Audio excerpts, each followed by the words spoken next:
बुकवाईज with विशालमध्ये आपलं स्वागत आहे. आज आपण एक अशा नावाचा शोध घेणार आहोत जे ऐकलं तरी मराठी मनात भीती, गूढ आणि कुतूहल यांचं एक विचित्र मिश्रण तयार होतं. ते नाव आहे निळावंती.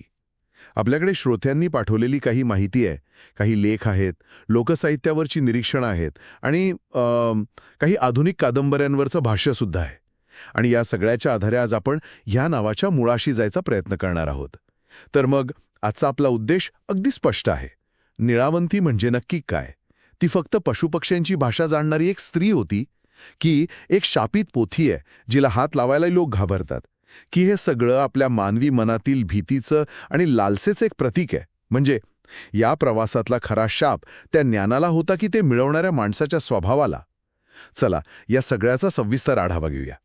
सुरुवातीला मला वाटतं हे समजून घ्यायला हवं की निळावंती हे केवळ एका पुस्तकाचं नाव नाहीये. नाही, अजिबात नाही. ही मराठी समाजाच्या आपल्या सगळ्यांच्या सामूहिक स्मृतीत, ज्याला कलेक्टिव्ह मेमरी म्हणतात, त्यात खोलवर रुजलेली एक सांस्कृतिक प्रतिमा आहे. बरोबर. म्हणजे जसं काही प्रतीकं आपल्या मनात घर करून बसतात तसंच हे नाव आहे. आणि या एका नावाभोवती अनेक कथा, अफवा आणि समजुतींचे थर जमा झाले आहेत की नाही? अगदी. आणि या कथेचा उगम खूपच रंजक आहे. तो आपल्याला थेट सह्याद्रीच्या दऱ्याखोऱ्यात घनदाट जंगलात घेऊन जातो. लोककथेनुसार निळावंती ही एक अद्भुत स्त्री होती. अद्भुत म्हणजे? जिला चक्क पशुपक्ष्यांची भाषा समजायची. अच्छा. हो. जरा कल्पना करा, वाघ, साप, पक्षी, किडे मकोडे तिच्याशी बोलायचे आणि तिला त्यांचं बोलणं, त्यांच्या भावना, त्यांना असलेले धोके सगळं काही कळायचं. ही एक विलक्षण शक्ती होती, निसर्गाशी एकरूप होण्याची शक्ती. एक मिनिट, पण ही शक्ती तिला मिळाली कशी? म्हणजे यावर काही एकमत आहे का की ती अशीच जन्माला आली होती? नाही, यावर एकमत अजिबात नाही. आणि म्हणूनच हे गूढ अधिकच गळत होतं. काही कथांनुसार ती एक योगिनी होती जिने कठोर तपश्चर्या करून ही शक्ती मिळवली.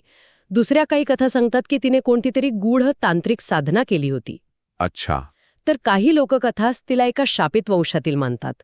म्हणजे जणू काही ही शक्ती तिला वारसा हक्काने मिळाली होती, पण त्यासोबत एक शापही जोडलेला होता. म्हणजे तिच्याकडे असलेलं ज्ञान हेच तिचं वैशिष्ट्य आणि तिचा शाप दोन्ही होतं. अगदी अचूक. तुम्ही बरोबर पकडलं. या सगळ्या कथांचा केंद्रबिंदू आहे निळावंतीकडे असलेलं ज्ञान. हे सामान्य माणसाच्या आकलनापलीकडचं होतं. म्हणजे बघा, पशुपक्ष्यांची भाषा समजणं म्हणजे फक्त त्यांच्या आवाजाचा अर्थ लावणे नाही. हो, बरोबर. तर निसर्गाच्या गुप्त नियमांशी थेट संवाद साधण्याची ती एक शक्ती होती.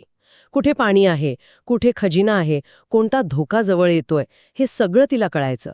आणि यामुळेच निळावंती फक्त एक स्त्री न राहता मानवी लालसा आणि गूढ ज्ञान यांच्यातील संघर्षाचं प्रतीक बनते. तिच्याकडे जे होतं ते माणसाला हवं होतं, पण ते समजून घेण्याची त्याची क्षमता नव्हती. आणि याच ज्ञानामुळे तिच्या आयुष्यात एक दुःखद वळण येतं, बरोबर? कथेचा तो भाग खूपच त्रासदायक आहे. हो, तो कथेचा गाभा आहे. लोककथेत सांगितलं जातं की एका स्वार्थी पुरुषाने तिच्या या ज्ञानाचा वापर स्वतःच्या फायद्यासाठी करायचं ठरवलं. म्हणजे? त्याने तिच्याकडून सगळी रहस्य काढून घेतली. खजिना कुठे आहे, धोके कुठे आहेत, निसर्गावर नियंत्रण कसं मिळवायचं, अशा अनेक गोष्टी त्याने तिच्याकडून जाणून घेतल्या. आणि जेव्हा त्याचा स्वार्थ साधला गेला तेव्हा त्याने तिचा विश्वासघात करून तिचा खून केला. अरे बापरे. म्हणजे हा फक्त एका स्त्रीचा खून नव्हता. नाहीच. तर ते ज्ञानाचा, निसर्गाशी असलेल्या त्या नात्याचा आणि माणुसकीचाच गळा घोटण्यासारखा होतं. अगदी. आणि गंमत बघा, इथेच कथेला एक कलाटणी मिळते. कशी? कारण तोवर जे ज्ञान पवित्र होतं ते आता स्वार्थासाठी वापरल्यामुळे अपवित्र आणि धोकादायक ठरतं. याच शोकांतिकेतून निळावंती भोवती भीतीचं एक जबरदस्त वलय निर्माण झालं. लोकांची अशी समजूत झाली की निळावंती जरी मरण पावली असली तरी तिचं ज्ञान नष्ट झालं नाही. अच्छा. ते ज्ञान एका पोथीत, काही मंत्रांमध्ये किंवा गूढ लिखाणात बंदिस्त झालं. इथूनच निळावंतीची पोथी ही संकल्पना जन्माला आली. म्हणजे तिचं शरीर संपलं, पण तिचं ज्ञान एका वस्तूमध्ये कैद झालं. आणि मग ह्या बोथीबद्दल ज्या अफवा पसरल्या त्या तर अजूनच भयानक आहेत. मी ऐकलंय की आजही काही गावामध्ये लोक त्याबद्दल बोलायला घाबरतात. हो. काय सांगताय? म्हणजे अक्षरशः वेळ लागतं? हो, हीच सर्वात प्रचलित अफवा आहे. ही पोथी वाचणाऱ्याला वेड लागतं. काहींच्या मते त्याचा अकाली मृत्यू होतो. बापरे. तर काही जण म्हणतात की त्याला अमानवी शक्ती मिळतात, पण त्याची किंमत त्याला स्वतःच्या किंवा कुटुंबाच्या जीवानी चुकवावी लागते. आणि ते नियम वगैरे? हो, काही गावांमध्ये तर आजही सांगितलं जातं की ही पोथी उघडण्यापूर्वी दिवा लावावा लागतो, काही विशिष्ट मंत्र म्हणावे लागतात आणि ठराविक वेळेनंतर ती बंद केली नाही तर अनर्थ ओढवतो. म्हणजे ते ज्ञान इतकं शक्तिशाली आणि धोकादायक मानलं गेलं की ते हाताळायला काही कडक नियम बनले आणि ते मोडले तर विनाश निश्चित आहे. या सगळ्या अफवा आणि भीतीमागे नक्की काय मानसशास्त्र असेल? म्हणजे समाज म्हणून आपण अशा गोष्टी का तयार करतो? जी गोष्ट आपल्याला समजत नाही तिला आपण थेट धोकादायक का ठरवतो? हा खूप महत्वाचा प्रश्न आहे. या सगळ्या अफवांमागे एक विशिष्ट सामाजिक मानसिकता दडलेली आहे. जे ज्ञान सामान्य माणसाला समजत नाही, जे त्याच्या नियंत्रणाबाहेरचं वाटतं, त्याला गूढ, धोकादायक आणि निषिद्ध म्हणजे फोरबिडन ठरवण्याची मानवी प्रवृत्ती असते. अच्छा, एक प्रकारचं संरक्षण कवच. बरोबर. जी गोष्ट आपल्याला कळत नाही तिला शापित किंवा धोकादायक म्हटलं की तिच्यापासून 4 हात लांब राहणं सोपं जातं. निळावंतीच्या बाबतीत नेमकं हेच झालं. हे अगदी तसंच वाटतंय, जसं माणूस निसर्गापासून दूर गेला. म्हणजे एकेकाळी पशुपक्ष्यांच्या सवयी समजून घेणं, त्यांचे आवाज ओळखणं हे जगण्याचा भाग होतं. हो, आवश्यक होतं ते. शिकारीसाठी, स्वतःच्या संरक्षणासाठी ते आवश्यक होतं. पण जसजसं माणूस निसर्गापासून तुटत गेला, शहरामध्ये राहू लागला, तसतसं हेच ज्ञान त्याला अलौकिक आणि भयावह वाटू लागलं. बरोबर. जी गोष्ट पूर्वी सहज होती तीच आता जादू वाटू लागली. आणि या कथेत स्त्री ज्ञान सत्ता या संघर्षाचे एक पोटेंट रूपकही दडलेलं आहे. ते कसं? आपण जर लोककथांचा अभ्यास केला तर आपल्या लक्षात येईल की जेव्हा एखाद्या स्त्रीकडे स्वतंत्र ज्ञान किंवा शक्ती दाखवली जाते तेव्हा तिला अनेकदा चेटकीण, शापित किंवा धोकादायक ठरवलं जातं. हो, हे खरंय. तिच्या ज्ञानाला समाज घाबरतो. निळावंतीच्या बाबतीतही तेच घडलं. तिच्या ज्ञानाचा वापर करून पुरुष यशस्वी होतो, पण तिचा मात्र अंत होतो आणि तिच्या ज्ञानाला धोकादायक असं लेबल लावलं जातं. जेणेकरून भविष्यात कोणतीही स्त्री ज्ञानाच्या किंवा अधिकाराच्या मार्गावर जाण्यास घाबरेल. ही केवळ एका स्त्रीची कथा नाहीये, तर ज्ञानी स्त्रीला समाज कसा घाबरतो याचं हे एक सार्वत्रिक उदाहरण आहे. ठीक आहे, हे झालं लोककथा आणि त्यामागचं मानसशास्त्र. पण यावर काही अभ्यासकांनी गंभीरपणे विचार केला आहे का? म्हणजे दुर्गा भागवतांसारख्या मोठ्या अभ्यासकांनी याकडे फक्त एक लोककथा म्हणूनच पाहिलं की त्यांना यात काही वेगळा अर्थ दिसला? हो, नक्कीच. अभ्यासकांनी यावर निरीक्षणं नोंदवली आहेत. प्रसिद्ध अभ्यासक दुर्गा भागवत यांच्या मते निळावंती हा कोणताही अधिकृत शास्त्रीय ग्रंथ नाही, ती एक पोथी आहे. थांबा, ग्रंथ आणि पोथी यात नेमका काय फरक आहे? हे दोन्ही शब्द आपण अनेकदा समानार्थी म्हणून वापरतो. इथेच तर खरा मुद्दा आहे. ग्रंथ हा अभ्यासासाठी आणि चिंतनासाठी असतो. तो तर्कशुद्ध, व्यवस्थित मांडलेला असतो. त्याला एक लेखक, एक उद्देश असतो. या उलट पोथी ही लोकविश्वास, अंधश्रद्धा आणि कथन परंपरेतून म्हणजे ओरल ट्रेडिशनमधून आकार घेते. अच्छा, म्हणजे ती एका पिढीकडून दुसऱ्या पिढीकडे. हो, ती तोंडी सांगितली जाते. त्यात प्रत्येकजण आपापल्या समजुतीनुसार भर घालत जातो. काही गोष्टी काढल्या जातात. निळावंतीची पोथी याच लोकविश्वासातून जन्माला आलीय. तिला कोणताही एक लेखक किंवा एक निश्चित स्वरूप नाही. ती प्रवाही आहे. आणि काही जण तिचा संबंध इतिहासाशी जोडण्याचा प्रयत्न करतात. 16व्या-17व्या शतकातील भास्कर भट्ट नावाच्या विद्वानाशी. त्यात काही तथ्य आहे का? तो एक मोठा गैरसमज आहे. काही जण निळावंतीचा संबंध भास्कर भट्ट नावाच्या विद्वानाशी जोडतात, पण याबद्दल कोणताही ठोस पुरावा उपलब्ध नाही. अच्छा. ही केवळ एक शक्यता वर्तवली जाते. आणि सर्वात मोठी चूक तेव्हा होते जेव्हा तिची तुलना भास्कराचार्यांच्या लीलावती या ग्रंथाशी केली जाते. हो, मी पण हे ऐकलं आहे. पण ते पूर्णपणे वेगळे आहेत, नाही का? पूर्णपणे भिन्न. लीलावती हा गणितावरील एक महान शास्त्रीय ग्रंथ आहे, जो भास्कराचार्यांनी आपल्या मुलीसाठी लिहिला होता. त्यात अंकगणित, बीजगणित यांचे सिद्धांत आहेत. म्हणजे तो ज्ञानाचा आणि तर्काचा उत्सव आहे. अगदी. तर निळावंती ही गूढ कथांची, मंत्रतंत्रांची आणि लोकसमजुतींची पोथी आहे. दोन्हींचा स्वभाव, उद्देश आणि स्वरूप यात जमीन आसमानाचा फरक आहे. त्यांची सरमिश्रण करणे म्हणजे शास्त्रीय ज्ञानाचा आणि लोकसाहित्याचा अपमान करण्यासारखा आहे. म्हणजे निळावंती ही एक लोकमानसातली शक्तिशाली संकल्पना आहे, जिचा कोणताही ठोस ऐतिहासिक किंवा शास्त्रीय आधार नाही. पण मग आधुनिक लेखकांनी या संकल्पनेचं काय केलं? त्यांनी या लोककथेला एका नव्या दृष्टिकोनातून पाहिलं का? हो. आणि इथेच ही कथा अधिक रंजक बनते. आधुनिक लेखकांनी यातील भीती आणि गूढतेच्या पलीकडे जाऊन काहीतरी शोधायचा प्रयत्न केला. सुमेध यांची महामाया निळावंती ही कादंबरी याचं उत्तम उदाहरण आहे. यात निळावंती केवळ एक भयकथा न राहता एक तत्वज्ञानात्मक प्रतीक बनते. यात लेखक जादुई वास्तववाद म्हणजे मॅजिकल रिअलिझम वापरतात असं म्हणतात. हा एक जरा जड शब्द वाटतोय, तो आमच्या श्रोत्यांसाठी सोपा करून सांगाल का? नक्कीच. जादुई वास्तववाद ही एक अशी लेखनशैली आहे जिथे अद्भुत, जादुई किंवा अशक्य वाटणाऱ्या गोष्टी कथेत इतक्या सहजपणे येतात की त्या खऱ्या आयुष्याचा भाग वाटू लागतात. उदाहरणार्थ, या कथेत एखादं पात्र उडू लागलं तर त्यावर कोणी आश्चर्य व्यक्त करत नाही, जणू काही ती रोजचीच गोष्ट आहे. वा. यामुळे खरं काय आणि कल्पना काय यातली रेषाच पुसट होऊन जाते. म्हणजे या कादंबरीत निळावंती ही काही फक्त पशुपक्ष्यांची बोलणारी स्त्री राहत नाही? अजिबात नाही.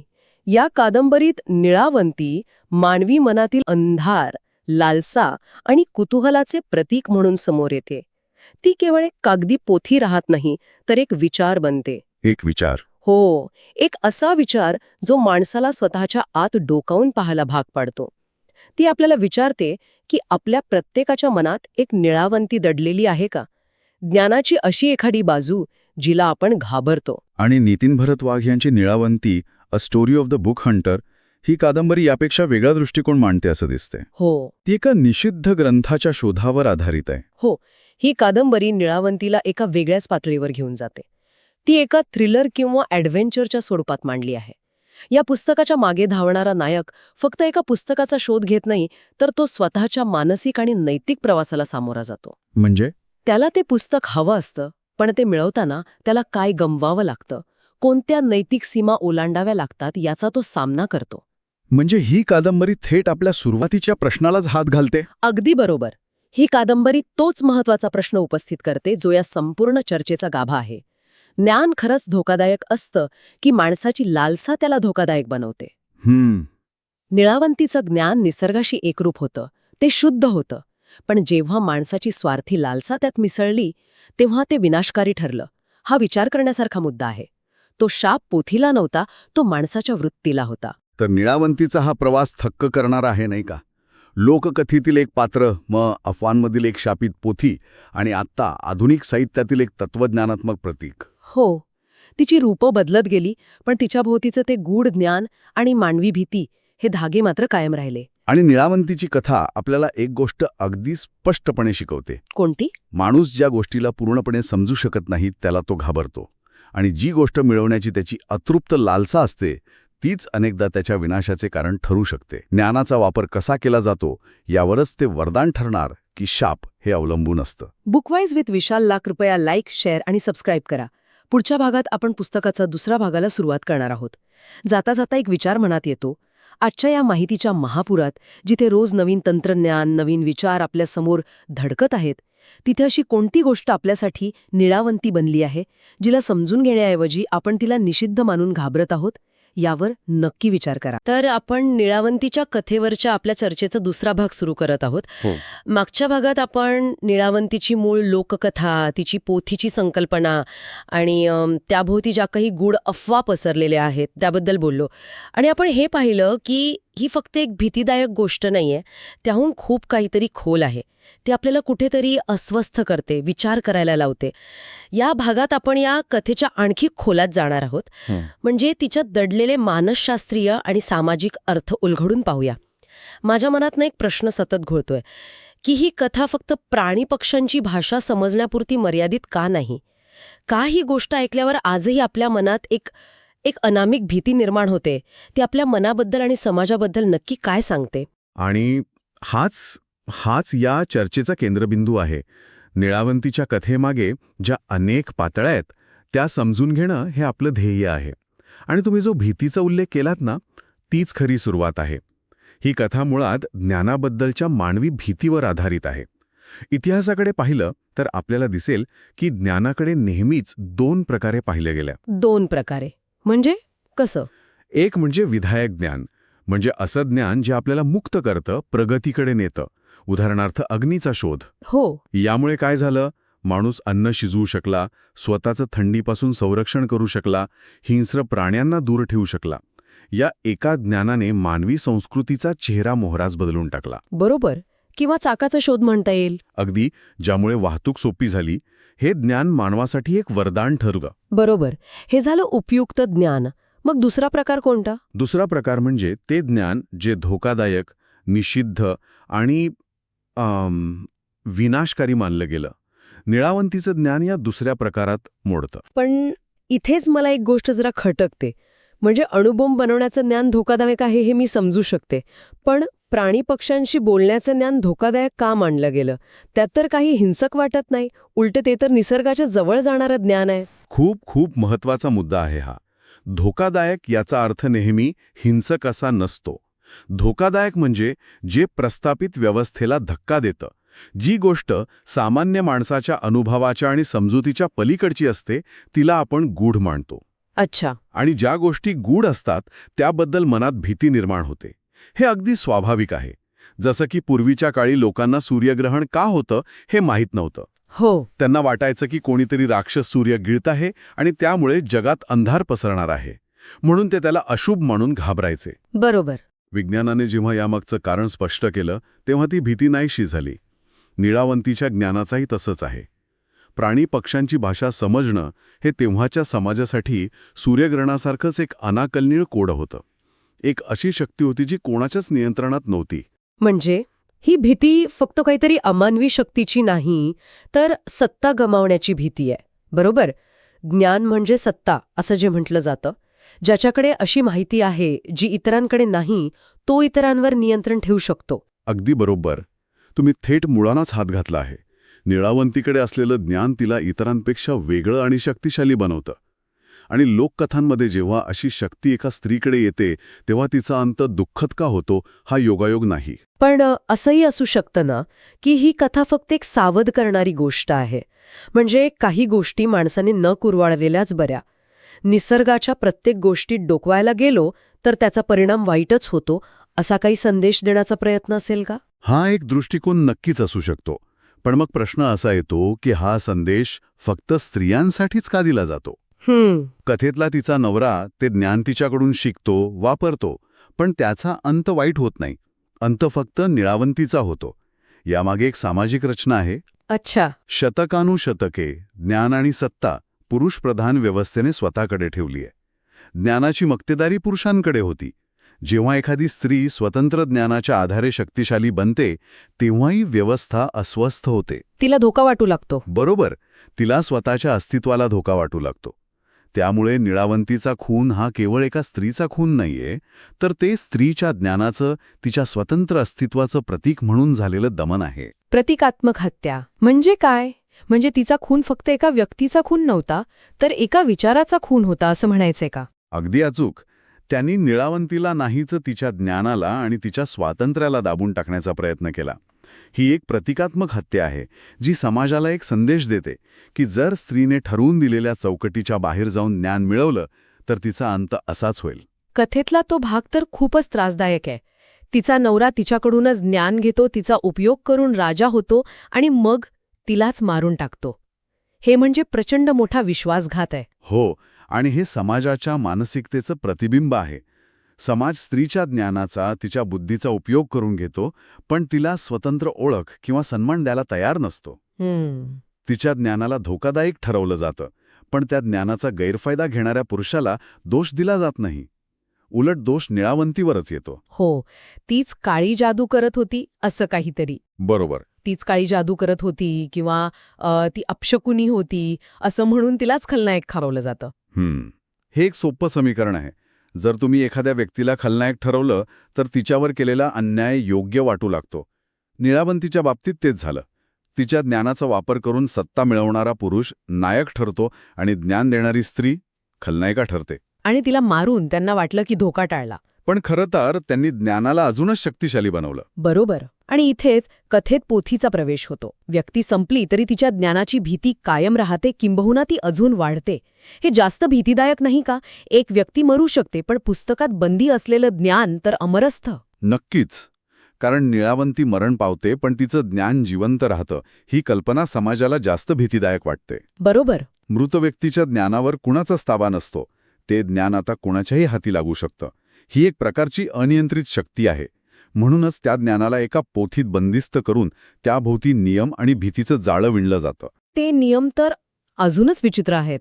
हे पुस्तक वाचू नका, ते मध्यरात्रीच उघडा, एकट्यानेच वाचा आणि सगळ्यात महत्वाचं ते वाचणारा वेडा होतो. म्हणजे हे पुस्तक वाचायला इतके नियम आहेत की ते वाचायच्या आधीच माणूस अर्धा घाबरून जाईल. बरोबर. हे म्हणजे ज्ञानावर पासवर्ड लावण्यासारखं आहे आणि तो पासवर्ड म्हणजे भीती. हां. या अटी घालून त्या ज्ञानाला सामान्य माणसापासून दूर ठेवण्याचा हा एक प्रयत्न आहे. ही एक प्रकारे ज्ञानावर सेन्सॉरशिप लावणं आहे. त्या ज्ञानाला इतकं भीतीदायक बनवायचं की कोणी ते मिळवण्याचा प्रयत्नच करणार नाही. म्हणजे हे भीती फक्त बाह्य नाही तर आपल्या आतमध्ये पण काहीतरी घडतं. या स्रोतांमध्ये एक मानसशास्त्रीय मुद्दा पण मांडला आहे की निळावंतीची पोथी म्हणजे आपल्या अवचेतन मनाचं प्रतीक आहे. हे जरा सोपं करून सांगाल का? हो. प्रसिद्ध मानसशास्त्रज्ञ कार्ल युंगच्या मते समाजात काही सामूहिक प्रतीक असतात. आर्केटाइप्स म्हणतात त्याला. अच्छा. ही प्रतीकं पिढ्यानपिढ्या आपल्या सामूहिक मनात घर करून राहिलेली असतात. जसा की आई हे प्रेम आणि सुरक्षिततेचं प्रतीक आहे, तर राजा हे सत्तेचं प्रतीक आहे. निळावंती ही असंच एक प्रतीक आहे. म्हणजे आजच्या काळात सुपर हिरो हे एक सामूहिक प्रतीक झाले असं म्हणता येईल का? जो नेहमी आपल्याला वाचवायला येतो. तसंच निळावंती हे आपल्या आतल्या आपल्याला माहीत नसलेल्या गोष्टींचं प्रतीक आहे. उत्तम उदाहरण आहे. अगदी तसंच. निळावंती आपल्या मनातल्या अज्ञात, दाबलेल्या इच्छा, भीती आणि कुतूहलाचं प्रतिनिधित्व करते. आपल्या मनात अनेक गोष्टी दडलेल्या असतात, ज्या आपण समाजात उघडपणे बोलू शकत नाही किंवा ज्यांची आपल्याला स्वतःलाही जाणीव नसते. निळावंतीची पोथी वाचल्यावर या दाबलेल्या भावना बाहेर येतात असं म्हटलं जातं. म्हणून ती स्वप्न पडतात वगैरे. बरोबर. म्हणूनच निळावंती वाचल्यावर वेड लागतं, विचित्र स्वप्न पडतात, अशा कथा सांगितल्या जातात. हे अनुभव बाहेरून येत नाहीत, तर ते आपल्याच अंतर्मनातून आलेले असतात. ती पोथी म्हणजे एक आरसा आहे, जो आपल्याला आपलंच खरं, दडपलेलं रूप दाखवतो. आणि ते रूप पाहण्याची सगळ्यांचीच तयारी नसते. आणि वेडेपणा या शब्दाचा अर्थही इथे महत्वाचा आहे. समाजात आपण वेडा कोणाला म्हणतो? जो आपल्यासारखा वागत नाही, बोलत नाही किंवा विचार करत नाही त्याला. बरोबर. वेडीपणा म्हणजे काय? तर समाजाच्या चौकटीत न बसणारे विचार करणं, रूढ कल्पनांना आव्हान देणं. जो सगळ्यांसारखा विचार करत नाही त्याला समाज वेडा म्हणतो. हो. इतिहासात अनेक शास्त्रज्ञ आणि विचारवंतांना सुरुवातीला वेडेत ठरवण्यात आलं होतं, कारण त्यांचे विचार त्या काळाच्या पुढे होते. गॅलिलिओला आठवलं की झालं. अगदी.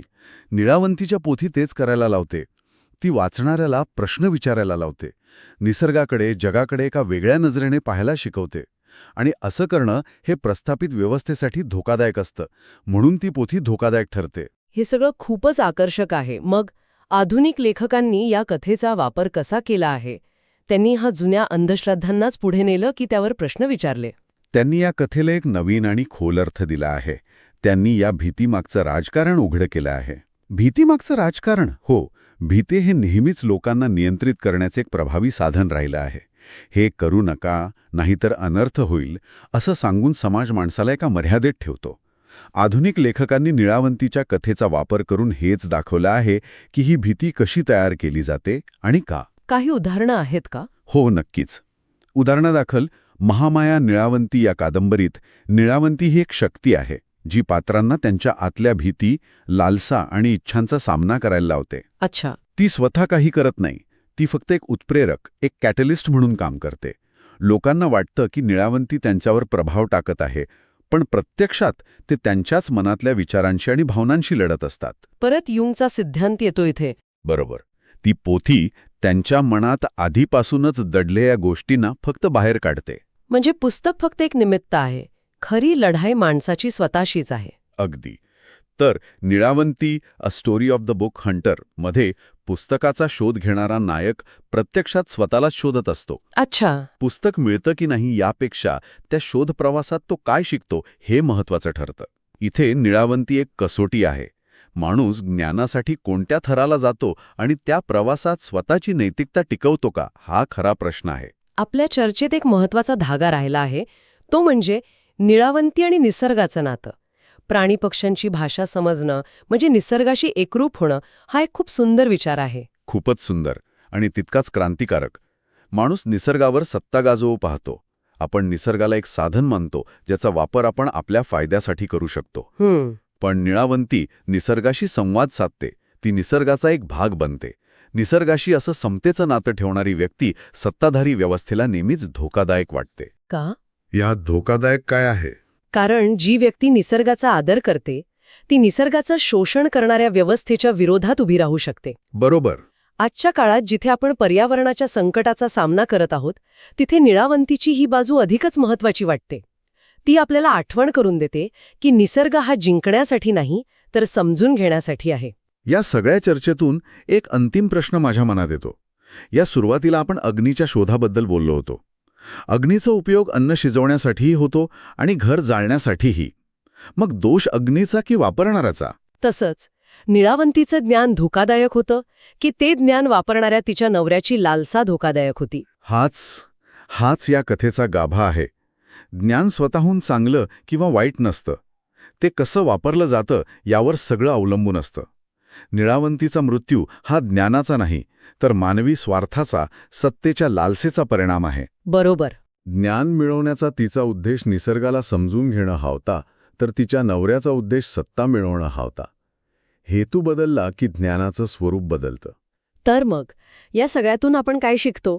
निळावंती ही फक्त एक लोककथा किंवा काळ्या जादूची गोष्ट नाही. आपण एका साध्या भीतीदायक गोष्टीतून सुरुवात केली आणि आता आपण सत्ता, मानसशास्त्र, स्त्रीवाद आणि पर्यावरण अशा अनेक विषयांना स्पर्श केलाय. कारण ती एक सांस्कृतिक प्रतीक आहे. तिच्या माध्यमातून समाज ज्ञान, स्त्री, निसर्ग आणि सत्ता याबद्दलची आपली भीती आणि आपली मानसिकता व्यक्त करतो.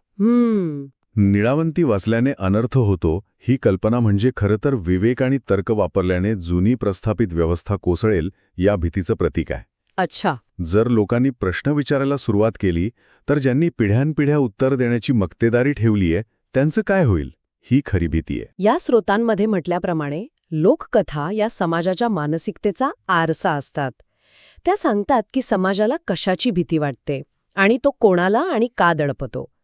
निळावंतीची कथा ही केवळ भूतकाळातील गोष्ट नाही, ती आजही आपल्याला विचार करायला लावते.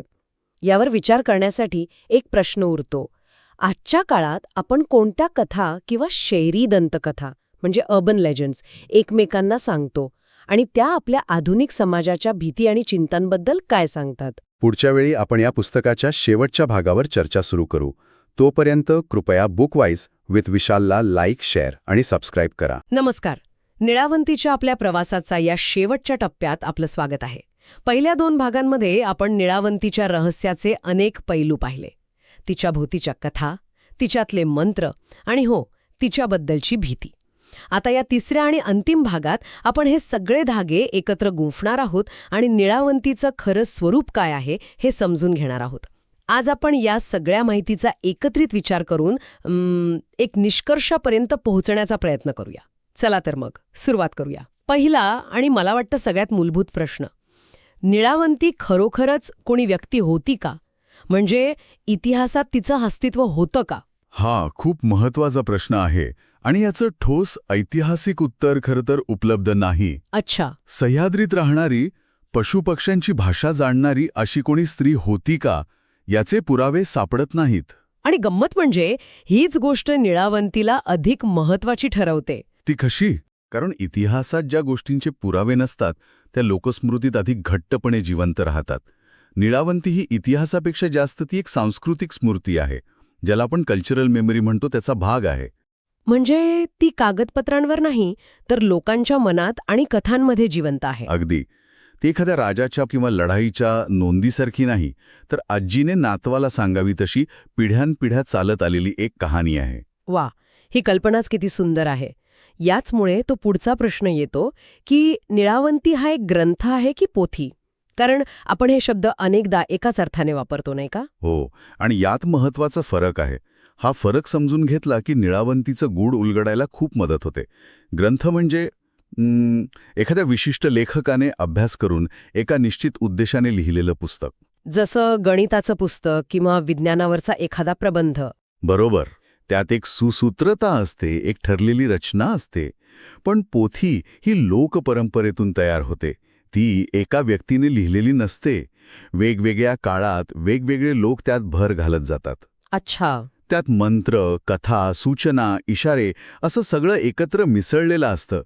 निळावंती ही अशीच एक पोथी असण्याची शक्यता जास्त आहे.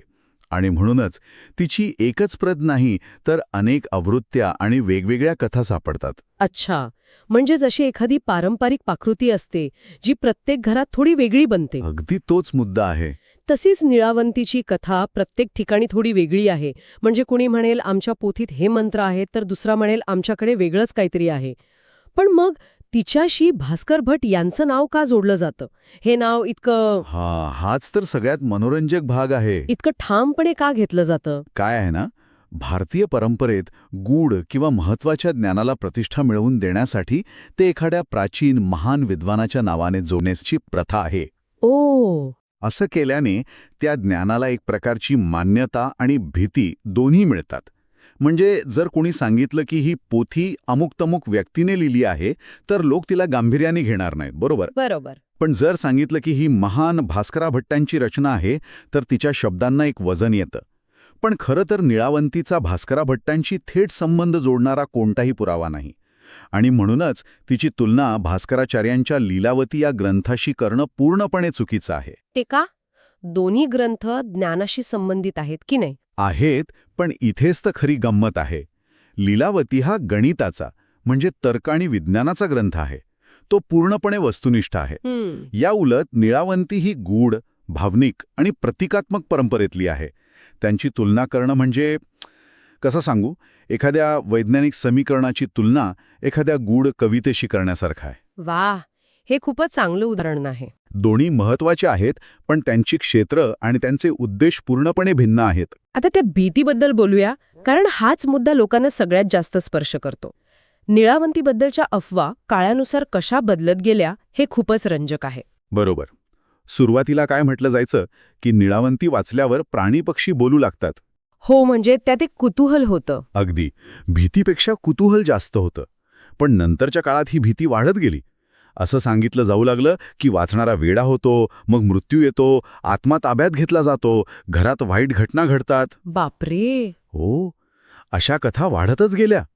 यामागे समाजाची बदलती मानसिकता दडलेली आहे. ती कशी? म्हणजे समाज तर अधिक प्रगत होत गेला, मग भीती कमी व्हायला हवी होती, पण इथे तर ती वाढताना दिसतेय.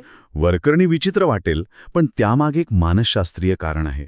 जसा समाज अधिक वैज्ञानिक आणि विवेकवादी होऊ लागला, तसा निळावंतीचा धोका अधिक भयानक करून सांगितला गेला. याचं कारण असं की जेव्हा विवेक वाढतो, तेव्हा अंधश्रद्धांना धोका निर्माण होतो. बरोबर. लोक प्रश्न विचारायला लागतात. मग त्या अंधश्रद्धा स्वतःला वाचवण्यासाठी भीतीचा आधार घेतात. म्हणजे भीती हे त्यांचं शस्त्र बनतं. अगदी. भीती जेवढी मोठी, तेवढं विवेकापासून दूर राहणं सोपं जातं. म्हणजे अंधश्रद्धा विरुद्ध विवेक या संघर्षात निळावंती एक प्रतीक बनली. पण मग खरंच असं काही होतं का की फक्त भीतीमुळेच सगळं घडतं? इथे मानसशास्त्रातला एक खूप महत्वाचा मुद्दा समोर येतो. नोसिबो इफेक्ट नावाची एक संकल्पना आहे. Nocebo effect? हो, आपण सगळ्यांनी प्लॅसिबो इफेक्टबद्दल ऐकलं असेल. जिथे साखरेची गोळी देऊन औषध आहे असं सांगितलं तर रुग्णाला बरं वाटतं. नोसिबो इफेक्ट त्याच्या अगदी उलट आहे. अच्छा. एखादी गोष्ट निरुपद्रवी असली तरी ती आपल्यासाठी वाईट आहे, हानिकारक आहे, असं जर आपण मनापासून मानलं तर आपलं शरीर आणि मन त्यावर नकारात्मक प्रतिक्रिया देऊ शकतं. अरे देवा. म्हणजे खरी शक्ती त्या पोथीत नाही, तर ती वाचणाऱ्याच्या मनातल्या भीतीमध्ये आहे. अगदी बरोबर. उदाहरणार्थ, जर एखाद्याला साखरेची गोळी देऊन सांगितलं की यामुळे डोकं दुखेल, तर त्या व्यक्तीचं डोकं खरंच दुखू शकतं. निळावंतीच्या बाबतीत लोकांच्या मनात बसलेली हीच भीती नोसिबो इफेक्ट तयार करते. वा, ही कल्पनाच किती विलक्षण आहे. मग आजच्या काळात लेखक आणि अभ्यासक निळावंतीकडे कसे पाहतात? त्यांचा दृष्टिकोन काय आहे? आज निळावंतीचं पुनर्वाचन होते. लेखक तिच्याकडे भीतीने नाही तर प्रश्नांच्या नजरेने पाहू लागले आहेत. उदाहरणार्थ, महामाया निळावंतीसारख्या कादंबऱ्यांमध्ये. तिथे निळावंती ही बाहेरची कोणतरी शक्ती नाही, तर पात्रांच्या आतलीच एक अस्वस्थ अवस्था आहे. म्हणजे काय? म्हणजे त्यांना वाटतं की निळावंती त्यांना वेड लावत आहे, पण खरं तर ती त्यांच्या मनात आधीपासूनच दडलेल्या भीतीला आणि अस्वस्थतेला फक्त बाहेर काढते. आधुनिक साहित्य हेच करतं. ते अलौकिक गोष्टींचा वापर करून मानवी वास्तवाला अधिक प्रभावीपणे दाखवतं. आणि Nilavanti a story of the book hunter या पुस्तकात काय वेगळं आहे? त्यात निळावंती शोधण्याचा प्रवास हा ज्ञानाच्या शोधाचा प्रवास बनतो. म्हणजे तिथे पोथी सापडते की नाही यापेक्षा ती शोधताना माणूस स्वतः काय शिकतो, कसा बदलतो हे महत्त्वाचं ठरतं. हे पुस्तक आपल्याला सांगतं की निषिद्ध ज्ञानाबद्दल वाटणारी भीती आणि आकर्षण या एकाच नाण्याच्या दोन बाजू आहेत. ज्या गोष्टीला निषिद्ध ठरवलं जातं तिच्याकडेच माणूस जास्त ओढला जातो. खरंय. आता या सगळ्यात निळावंतीच्या स्त्रीत्वाचा मुद्दा येतो, जो मला वाटतं सर्वात महत्वाचा आहे. अगदी बरोबर. निळावंती एक शक्तिशाली स्त्री आहे. तिच्याकडे ज्ञान आहे आणि तिचं हेच सामर्थ्य तिच्या विनाशाचं कारण ठरतं, असं कथेतून सूचित होतं. आणि ही गोष्ट आजही तितकीच खरी आहे, नाही का? हो, आपला समाज आजही स्वतंत्र विचार करणाऱ्या, प्रश्न विचारणाऱ्या स्त्रियांना धोकादायक समजतो आणि त्यांना वेगवेगळ्या नावांनी बदनाम करतो. निळावंती ही त्या सर्व स्त्रियांची एक प्रतिकात्मक प्रतिमा आहे. ज्यांना त्यांच्या ज्ञानामुळे किंवा स्वातंत्र्यामुळे समाजासाठी धोकादायक ठरवलं गेलं. अगदी. आणि तिचं निसर्गाशी असलेलं नातं तेही खूप काही सांगून जातं. हो, हा खूप महत्वाचा मुद्दा आहे. निळावंती निसर्गाशी संवाद साधते, तर आधुनिक माणूस निसर्गावर सत्ता गाजवण्याचा प्रयत्न करतो. बरोबर. आज जे पर्यावरणाचं संकट आपल्यासमोर उभं आहे त्यामागे हाच सत्तेचा दृष्टिकोन आहे. निळावंतीची कथा आपल्याला आठवण करून देते की निसर्गाशी संवाद साधणं धोकादायक नाही, उलट ते आवश्यक आहे. पण सत्ता आणि लोभाच्या राजकारणात हा संवाद दडपला जातो. तर या सगळ्या चर्चेनंतर आपण पुन्हा मूळ प्रश्नावर येतो. निळावंती म्हणजे नक्की काय? थोडक्यात सांगायचं तर निळावंती ही एक पुस्तक, एक कथा किंवा एक व्यक्ती नाही. निळावंती ही एक संकल्पना आहे. संकल्पना. हो, ती मानवी मनातल्या भीतीचं, कुतूहलाचं, ज्ञानाच्या लालसेचं आणि समाजाच्या चांगल्या वाईट कल्पनांचं प्रतिबिंब आहे. म्हणून निळावंती वाचल्याने काय होतं यापेक्षा महत्त्वाचा प्रश्न आहे, निळावंती आपल्याला कोणते प्रश्न विचारायला लावते? ती आपल्याला विवेकाकडे नेते की अंधश्रद्धेकडे हे आपलं आपण ठरवायचंय. तिची खरी ताकद तिच्या गूढतेत नाही तर तिच्यातून निघणाऱ्या अनेक अर्थांमध्ये आहे. खरंच, हा जो सगळा आपण उहापोह केला तो खूपच विचार करायला लावणारा आहे. आणि जर आपल्याला हा सखोल उहापोह आवडला असेल आणि अशाच प्रकारे पुस्तकांचे सार ऐकायला आवडत असेल तर कृपया बुक वाईज विथ विशाल म्हणजे बुक वाईज विथ विशाल या चॅनलला लाईक, शेअर आणि सबस्क्राईब करा. म्हणूनच निळावंती आजही जिवंत आहे. एक पोथी म्हणून नाही तर एक प्रश्न म्हणून. इथे तिची कथा संपत नाही, उलट ती इथून सुरू होते. कारण ज्या क्षणी आपण भीतीच्या पलीकडे जाऊन प्रश्न विचारायला लागतो त्या क्षणी निळावंती आपल्याला वेढं करत नाही तर ती आपल्याला जागं करते. पुढच्या भागात तुम्हाला कोणत्या पुस्तकांचा सारांश ऐकायला आवडेल? तुमच्या सूचना कमेंट्समध्ये नक्की कळवा. कदाचित तुमची निवड पुढच्या भागात सादर केली जाईल.